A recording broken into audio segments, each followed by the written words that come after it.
Bosan dengan kuliner laut? Cobain nih iga bakar balado. Dijamin suka deh fams. Tekstur dagingnya lembut banget. Bumbu baladonya mantap. Bisa nambah nafsu makan.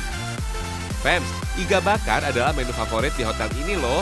Seporsi iga bakar berukuran besar ini harganya sekitar Rp85.000 fams. Sesuai kok cita rasa dan harganya yang agak mahal. Cara bikinnya cukup mudah tuh. Tumis dulu bumbu baladonya fams. Setelah harum, masukkan irisan tomat, daun bawang, dan sedikit garam. Aduk hingga rata deh. Kalau sudah seperti ini, tinggal masukkan iga sapi yang telah direbus selama 2 jam. Tambahkan sedikit air ya fams. Kemudian diamkan sampai bumbu meresap ke dalam daging. Baru deh, daging sapi dipanggang dengan teflon seperti ini. Wah, apinya langsung membara tuh. Hati-hati ya. Kalau daging sudah agak kering, iga ditaruh ke dalam hot plate supaya tetap hangat. Fams, makan iga bakar makin lengkap dengan tumis cak kangkung. Makin lengkap deh asupan protein, serat, dan vitaminnya.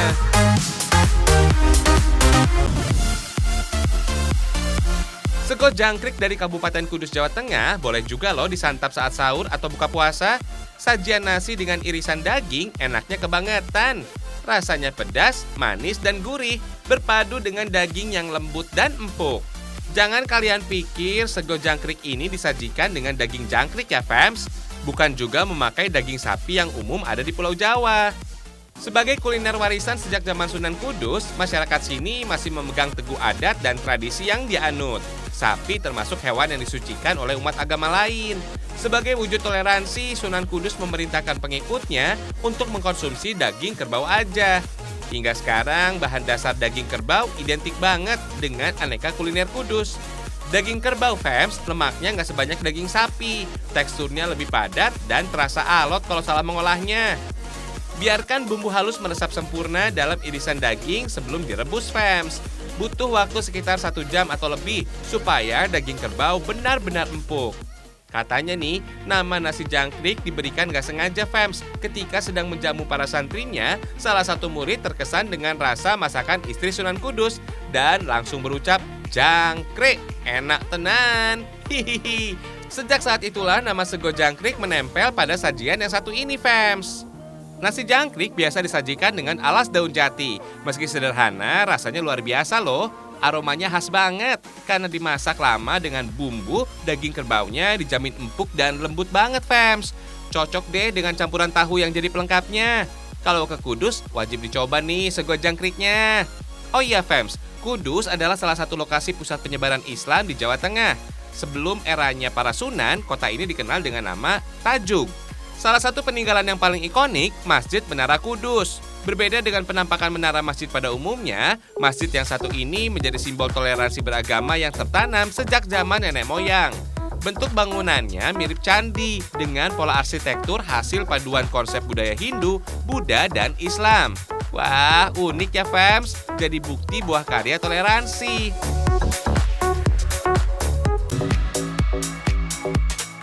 Dari Kudus kita lanjut ke Semarang. Di sini ada menu legendaris bernama nasi glewo. Aneka bumbu dapur khas Nusantara jadi kunci kelezatan nasi glewo dari Semarang ini.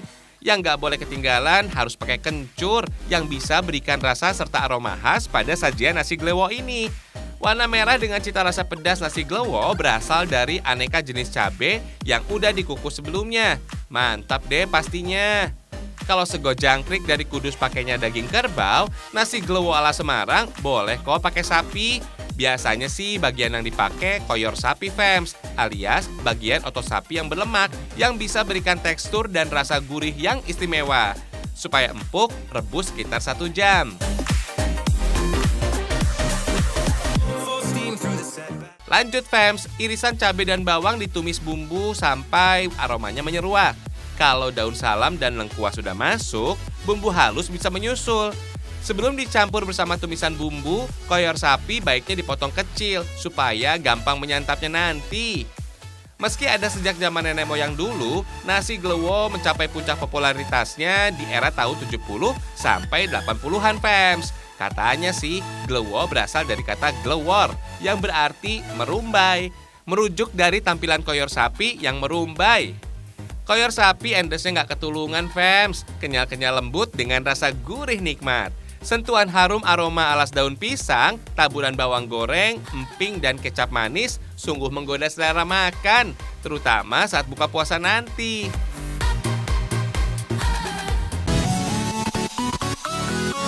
Lanjut ke Kabupaten Wonogiri, Jawa Tengah. Ada sajian ayam panggang legendaris yang udah ada lebih dari setengah abad.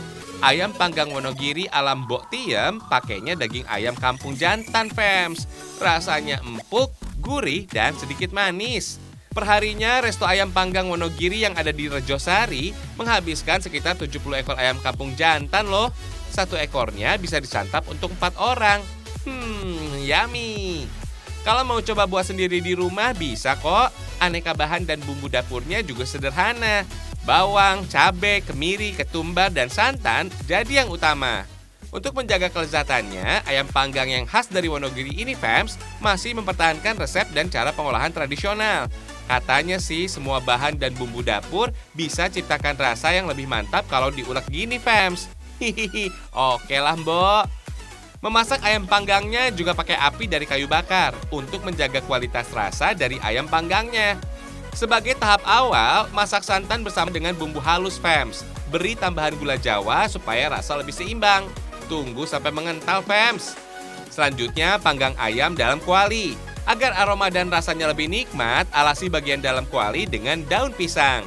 Sabar dan telaten jadi kunci utama memasak ayam panggang Wonogiri. Proses memasak secara bertahap bisa hasilkan rasa yang melegenda.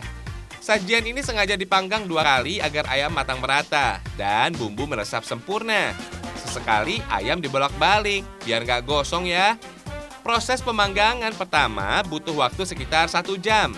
Meski belum dibumbui, aromanya sungguh menggoda, fams. Kalau sudah, lumuri seluruh bagian ayam dengan bumbu santan sampai rata. Bumbu dan ayamnya sudah matang sih, tapi sabar ya, ayam panggang khas Wonogirinya belum jadi. Sebelum setenar sekarang, ayam panggang Wonogiri ala Mbok Tiem dijajakan berkeliling di daerah Ngadirejo. Proses pembuatan yang panjang dan bumbu yang khas bikin banyak penikmatnya jadi jatuh cinta. Tahap pemanggangan kedua butuhkan waktu sekitar 45 menit dalam kuali, tanpa ditutup. Katanya sih kalau ditutup bumbunya nggak bakal garing, fams. Wow, akhirnya matang juga nih. Tampilan ayam panggang Wonogirinya sungguh menggoda. Bikin lapar aja nih. Urap daun pepaya dan sambal terasi jadi pendamping yang setia. Duh, sungguh nikmat tiada tara. Empuknya ayam, gurih dan manisnya bumbu berpadu sempurna dengan rasa yang khas dari urap daun pepaya. Kalian mesti coba deh, fams, kalau ke Wonogiri. Oh iya, fams, meski terasa pahit, daun pepaya punya banyak manfaat loh. Terutama bagi kaum hawa. Konsumsi daun pepaya dipercaya mampu menjadi obat mujarab mengatasi gangguan dan rasa nyeri saat datang bulan. Oh iya, sebagian masyarakat di Jawa Tengah punya loh ramuan khas yang namanya wedang godong kates alias air daun pepaya. Lembaran daun pepaya yang sudah bersih direbus bersama dengan sedikit garam serta asam jawa agar rasanya semakin segar. Kalau sudah mendidih, cukup ambil airnya, fams, dan minum selagi hangat. Daun pepaya mengandung enzim papain yang berkhasiat untuk mengurangi rasa nyeri. Emang agak pahit sih, tapi aman tanpa efek samping. Semoga resepnya bermanfaat ya, fams.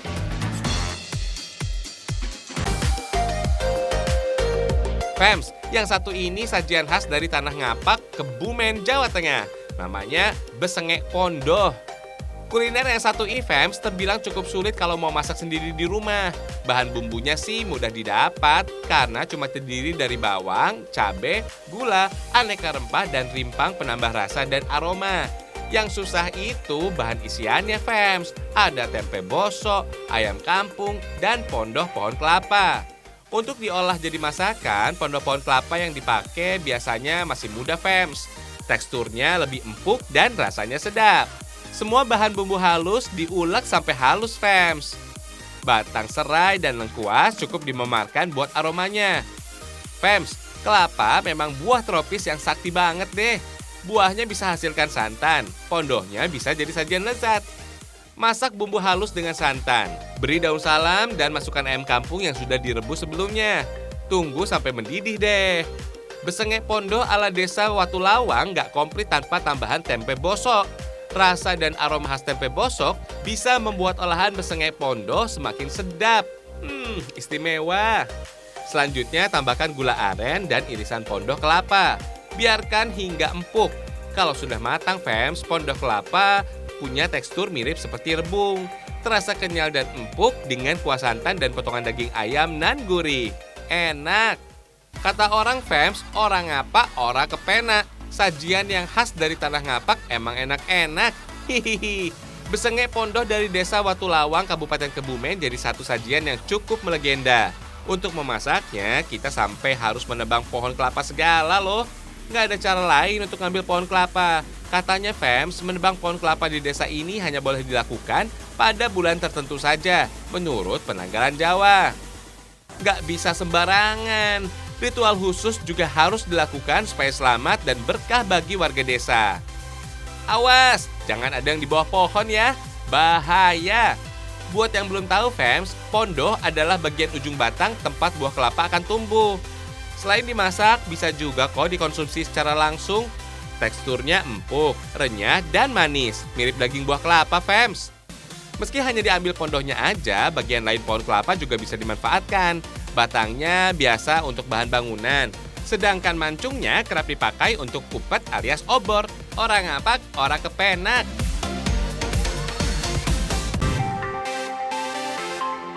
Kita tinggalkan Pulau Jawa, menuju Serambi Madinah. Kalau kalian sempat berkunjung ke Gorontalo, fams, gak ada salahnya deh buat icip-icip kambing bakar belanga. Menu olahan kambing ini juara, nikmatnya sungguh tiada tara. Paduan daging kambing yang begitu empuk diaduk rata dengan bumbu rempah khas Gorontalo. Enak. Berhubung masih stay at home dan belum bisa kemana-mana, kita kasih bocoran deh gimana cara buat kambing bakar belanga khas Gorontalo dari rumah aja. Siapa tahu bisa jadi ide usaha. Cara memasaknya nggak terlalu sulit. Kalau di rumah nggak punya belanga, bisa diganti dengan wajan atau bakaran lainnya. Resiko cita rasanya mungkin bisa berbeda, fams. Sekitar 12 bahan bumbu dibutuhkan, mulai dari cabai dan bawang sampai aneka rimpang dan asam jawa. Untuk daging kambingnya sebaiknya pilih yang belum dewasa. Semakin muda daging kambing, maka semakin empuk dan bebas bau perengus. Enak deh pastinya. Sajian kambing bakar balanga dari Gorontalo banyak terpengaruh dengan gaya dan selera kuliner dari Timur Tengah. Olahan kambing ini biasa tersaji bersama dengan nasi kebuli. Menu ini juga hadir saat Hari Raya Idul Adha tiba. Penggunaan belanga atau wajan dari tanah liat bikin harumnya makin menggoda, fams. Setelah masak di belanga, daging kambing berbumbu lanjut dibakar. Celup-celup lagi ke dalam bumbu supaya lebih nikmat dan meresap. Lanjut, bakar lagi sampai empuk dan matang sempurna. Menikmati kambing bakar masak belanga, khasnya emang pakai nasi kebuli. Bisa bikin lupa diri, fams. Pengen nambah lagi dan lagi. Hihihi. Enak banget sih. Daging kambingnya empuk dan gurih berempah. Gak ada bau perengus sama sekali, karena bumbunya meresap sampai ke hati. Hihihi.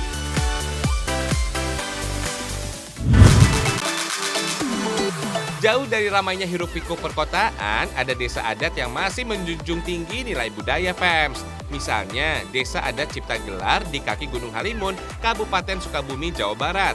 Kebetulan nih, ada kegiatan beberes nimbur. Tradisi tahunan untuk memohon keselamatan manusia, hewan peliharaan, lingkungan alam, dan lainnya. Menu tumpeng nasi kebuli jadi hidangan wajib saat beberes nimbur, fams. Nasi kabuli ini juga identik dengan masakan Timur Tengah. Bedanya, tumpeng nasi kabuli dari Cipta Gelar nggak pakai daging kambing, tapi lauk ayam kampung. Memasaknya pun dilakukan secara gotong royong di dapur Imah Gede yang jadi pusat kegiatan adat Cipta Gelar. Untuk membuat tumpeng nasi kabuli, campurkan aneka rempah ke dalam parutan kelapa sangrai. Beri gula aren cair agar rasanya semakin mantap. Selanjutnya, bagi bumbu kabuli menjadi 3 bagian, fams. Masing-masing untuk 1 porsi tumpeng kabuli. Supaya makin mantap, siapkan aneka sayur dan lauk pauknya, fams. Wah, komplit banget. Dalam tradisi beberes nimbur kali ini akan dibuat sekitar 134 baskom makanan. Nantinya dibagi menjadi 3. Bagian pertama untuk imah dalam atau keluarga ketua adat, bagian kedua untuk warga Cipta Gelar, dan bagian ketiga untuk tamu undangan dan masyarakat umum. Hihihi, asyik kebagian juga nih. Masukkan nasi yang sudah dibumbui ke dalam asepan atau kukusan. Buat lubang pada bagian tengahnya. Masukkan sisa bumbu kabuli ke bagian tengah nasi Fams. Habiskan ya. Jangan sampai ada bumbu yang tersisa. Kemudian padatkan dan tutup kembali dengan nasi.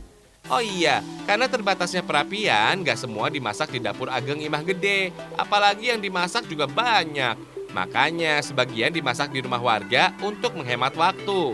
Supaya lebih berkah, katanya sih ujung tumpeng kabuli ala Cipta Gelar harus ditiup dulu ujungnya.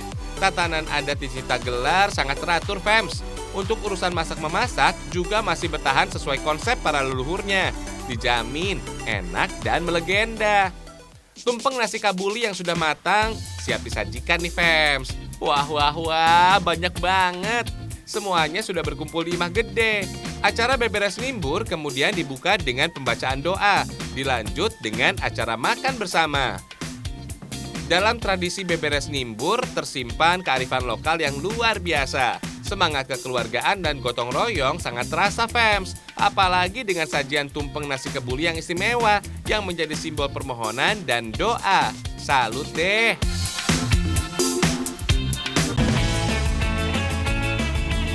Saatnya kita berburu kerajinan cantik untuk oleh-oleh. Kali ini kita punya sesuatu yang beda nih, Fams. Kerajinan unik yang manfaatin sampah daun kering. Wah, daun apa ya kira-kira? Gak semua daun bisa dibuat kerajinan, Fams. Hanya daun yang sudah tua saja, karena struktur tulang daunnya kuat. Biasanya sih daun sirsak, daun bodi, daun kupu-kupu, daun mahoni, dan daun rambutan jadi pilihan. Lembaran daun yang sudah diolah bersama kalium hidroksida sebagai proses awal buat kerajinan jadi sempurna.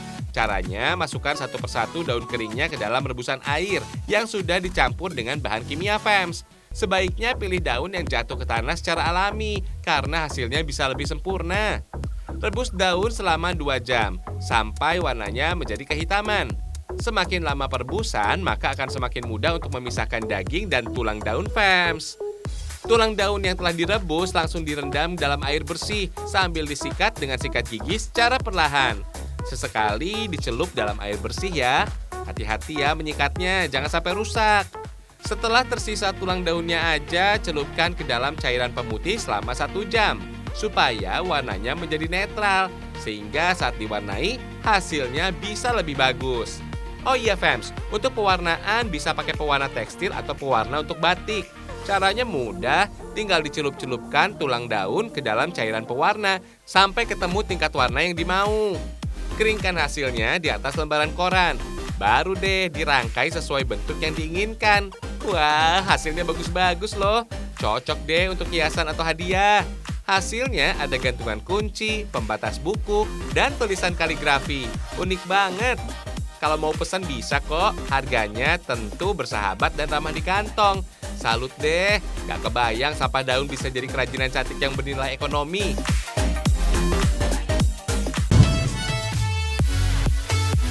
Moga-moga dunia kembali normal ya, Fams, supaya bisa jalan-jalan ke Danau Moko. Danau Moko masih satu tempat loh dengan pantai Waleng Kabola di Desa Oempu, Kabupaten Muna, Sulawesi Tenggara. Ibarat surga tersembunyi, danau air payau ini lokasinya ada di tengah hutan, Fams, dengan air yang berwarna kebiruan. Indah banget deh dipandang mata. Warna biru Danau Moko terjadi karena air laut yang masuk dari celah bebatuan. Lokasinya emang gak terlalu jauh dari laut. Unik ya. Saking indahnya panorama, Danau Moko jadi daya tarik wisatawan terutama untuk momen gak terlupakan. Mau ambil sudut foto dari berbagai angle, dijamin tetap cantik deh hasilnya. Hihihi, romantis ya, Fams? Sabar-sabar deh buat yang jomblo. Kalau mau mandi-mandi atau sekedar main air di Danau Moko, bisa banget, Fams. Suasana Danau Moko yang tenang emang bikin betah. Airnya yang jernih banget, bikin dasar danaunya aja sampai kelihatan. Tapi tetap harus hati-hati. Danau Moko ini lumayan dalam, Fams. Bisa sampai 12 meter loh dalamnya. Wah, mau ikut nyemplung gak nih? Hihihi.